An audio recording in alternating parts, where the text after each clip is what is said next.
Lepas internet dah wujud, timbul pula satu masalah. Alamat dia tu panjang dia, tak boleh bawa bincang. Susah pun nak ingat. Bayangkan kau nak buka satu website tapi kena type nombor pelik macam 192.168.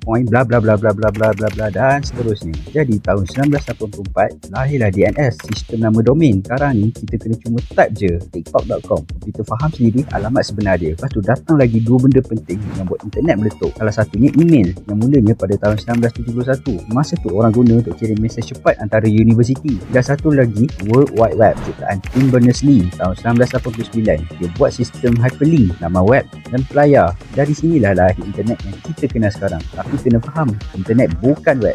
Internet tu macam jalan raya besar. Web ni pula cuma salah satu kenderaan yang lalu lalang atas jalan raya besar tadi. Yang menariknya, internet tak wujud sebab satu orang genius. Dia lahir sebab ramai orang kongsi ilmu dan bekerjasama tanpa tamak kuasa. Universiti, kerajaan, syarikat semua tolong bina sekali. Cuma sekarang internet yang dulu bebas ni dah banyak dikawal oleh korporat besar. Privacy pun dah makin hilang. Maklumat pula susah nak percaya. Kita pula makin tertagih dengan dunia online.